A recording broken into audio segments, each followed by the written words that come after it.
વાત કરીશું એક મહત્વના સમાચાર વિશે। મહત્વના સમાચાર મળી રહ્યા છે તેના પર નજર કરીએ તો સુરેન્દ્રનગર જિલ્લામાં ખેડૂતોને પાક નુકસાન વળતર ન ચૂકવાતા વિરોધ જોવા મળી રહ્યો છે। ખેડૂતોમાં તેને લઈને વિરોધ છે અને રોષ પણ જોવા મળી રહ્યો છે।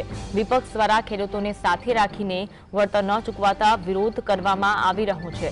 સરકાર ખેડૂતોના પ્રશ્નો સામે જુએ અને નિકાલ લાવે તેવી માંગ અવારનવાર કરવામાં આવી અને વધુ એક માંગ સાથે આ વિરોધ થઈ રહ્યો છે। પાક નુકસાન વળતર જમીન માપણીના પ્રશ્ને ખેડૂતોને અધિકારીઓ ઉડાવ જવાબ આપી રહ્યા છે।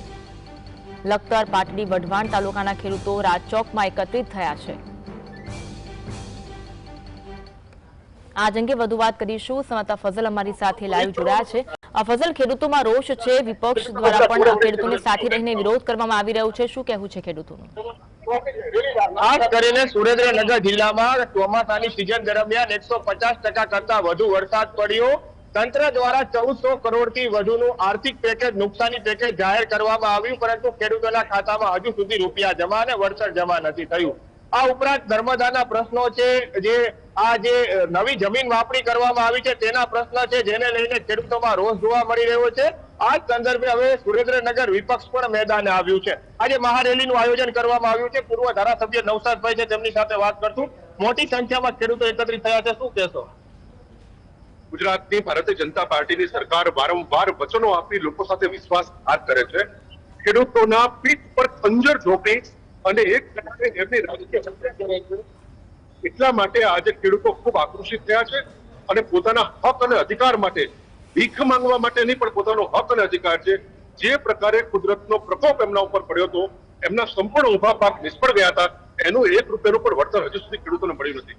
બીજી તરફ DLR ની કચેરી પોતાની રીતે મનમાની કરી વર્ષોથી ખેડૂતો ધક્કા ખાય છે, પણ આજે ત્યાં કોઈ જવાબ આપવા વાળું નથી, એમને કોઈ જ કાર્યવાહી થતી નથી। ત્યારે આજે આ વિશાળ રેલી દ્વારા અમે માન્ય કલેક્ટરશ્રીને આવેદનપત્ર આપવાના છે। ખાસ કરી અન્ય ખેડૂત આગેવાન પણ છે, તેમની સાથે વાત કરશું। સ્થિતિ આજે નવી જમીન માપણીમાં વ્યાપક ભૂલો છે, ખેડૂતોને જવાબ નથી આપવામાં આવતા, શું છે? ખેડૂતોના પ્રશ્નને લઈ અને અવારનવાર ખેડૂત રક્ષક સમિતિ લોકોને વચ્ચે અને સરકારી તંત્ર થવાનો પ્રયત્ન કરે છે। આજે પુનઃ કોંગ્રેસ પાર્ટી દ્વારા ખેડૂતોનો જે પ્રાણ પ્રશ્ન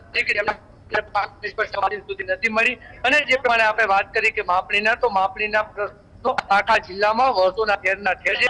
લોકો અરજીઓ કરે છે, ધક્કા ખાય છે, પણ કોઈ પણ પ્રકારનું નિરાકરણ નથી આવતું। આજે કોંગ્રેસ પાર્ટી કરતા ખેડૂતોની સાથે રણ મેદાને ઉતર્યો છે અને આ તંત્રને આ પ્રશ્નોને લઈ અને એમના કરોડો કામ કરતા આપશો વર્ષોના ઘેરના ઠેર છે।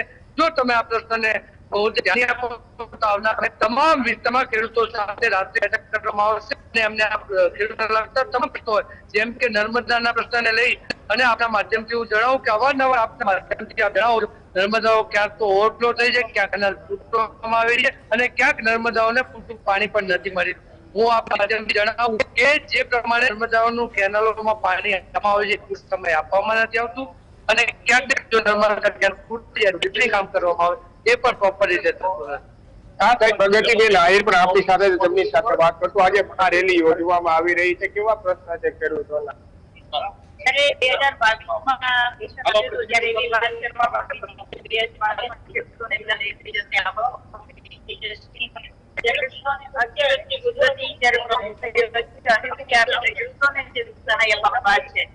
સરકારે એ સહાય આપવામાં પણ પહોંચી શકી નથી। સાથે સાથે અત્યારે ઘઉંના ભાવ હોય કે કોઈ પણ ભાવ હોય તે ખેડૂતોને અત્યારે મળી નથી રહ્યા। મગફળીના ભાવ પણ અત્યારે નથી મળી રહ્યા। કોઈ પણ પાકની બાબત અત્યારે ખેડૂતને આપવાની બાબત આવે ત્યારે ખેડૂતો પાસેના ભાવ નથી હોતા। DLR છે એમાં જઈ અને માપી જાય છે। ખેડૂતોને માપણી કરી છે, એમાં કેટલા ખેડૂતોની જમીનમાં અચોક્કસ રીતે માપણી આ બધા મુદ્દાઓને ખાસ ધ્યાનમાં રાખી અને આ આંદોલન અત્યારે એક રેલી સ્વરૂપે અમે કલેક્ટર ઓફિસે જઈ રહ્યા છે અને ખેડૂતો મોટી સંખ્યામાં ખેડૂતો જોડાયા છે, સામે વિપક્ષ પણ જોડાયું છે। જો તેમના પ્રશ્નનો હલ નહીં થાય તો કલેક્ટર ઓફિસને તાળાબંધી કરવાની ચીમકી પણ આપવામાં આવી છે। જમીન માપના પ્રશ્ન છે, નર્મદાની કેનાલના પ્રશ્ન છે, જે